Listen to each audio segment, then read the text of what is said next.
Bismillahirrahmanirrahim. Assalamualaikum warahmatullahi wabarakatuh. Bertemu kembali di kuliah online mata kuliah Fikih Siasah, pertemuan yang ke-11 yang berjudul Negara Muslim Sesuai dengan Demokrasi. Bagian pertama,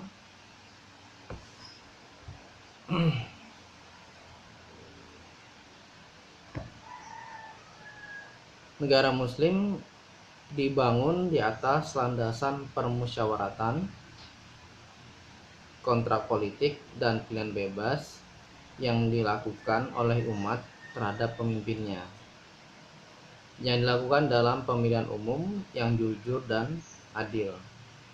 Sebagaimana negara muslim berlandaskan atas hak umat untuk memberikan pandangan politik dan pengawasan terhadap pelaksanaan kepemimpinan eksekutif. Umat mempunyai kewajiban untuk membantu pemimpinnya apabila pemimpin tersebut menjalankan ketaatan terhadap ajaran dan petunjuk agama. Sebagaimana umat berhak untuk keluar dari kewajiban itu kalau pemimpinnya menyuruhnya untuk melanggar perintah agama. Di sisi lain, umat mempunyai hak untuk memberikan penilaian terhadap progress report pelaksanaan kepemimpinan itu dengan cara yang sebaik-baiknya. Bahkan juga mempunyai hak untuk memakzulkan pemimpin itu, impeachment, kalau sang pemimpin tidak mau berubah, tetap melakukan perbuatannya yang tidak terpuji. Maka kalau diperhatikan paparan ringkas yang merepresentasikan orientasi negara Islam ini, negara muslim ini telah menunjukkan bahwa kalau demikian adanya negara muslim seperti ini adalah lebih dekat dengan substansi demokrasi yang digambar-gambarkan oleh negara-negara barat. Bagian subbab yang pertama, yang A, demokrasi yang diidamkan. Dalam hal ini yang dimaksud dengan demokrasi adalah demokrasi politik. Sedangkan demokrasi ekonomi yang kemudian disebut dengan kapitalisme yang kejam dan buas tentu harus kita hindari. Begitu juga dengan demokrasi sosial yang kemudian dikenal dengan istilah liberalisme. Menuntut kebebasan mutlak juga harus dihindari. Syariat Islam menolak kapitalisme yang sudah identik dengan kapitalisme koruniyah, diambil dari nama korun, yang menganggap harta kekayaan miliknya berasal dari dirinya sendiri, hasil dari jerih payahnya semata, sebagaimana ceritakan dalam Al-Quran, yang artinya Tuhan berkata, sesungguhnya aku diberi harta itu karena ilmu yang ada padaku.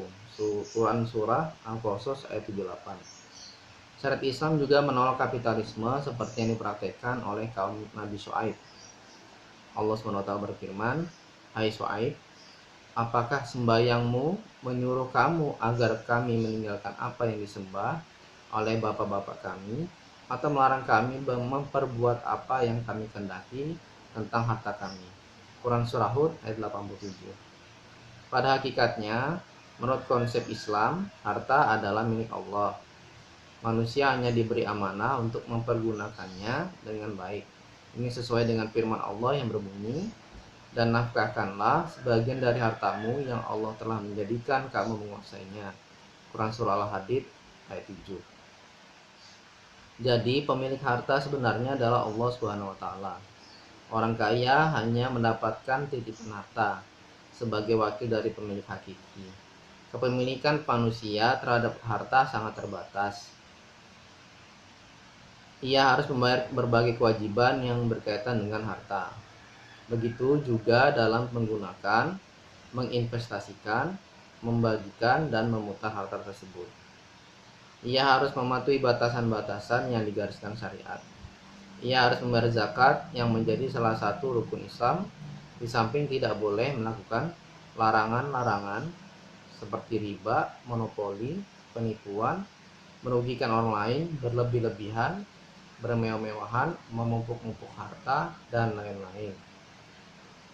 Dengan aturan-aturan, undang-undang, dan ketentuan-ketentuan yang secara garis besar sudah disebutkan di atas, kita menolak bahaya aliran kapitalisme demi tercapainya keadilan sosial dan tertolongnya kaum lemah seperti anak-anak yatim, fakir miskin, dan ibnu sabil.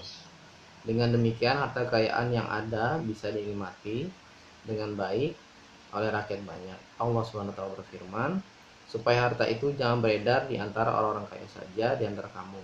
Quran Surah Al-Hasyr ayat 7.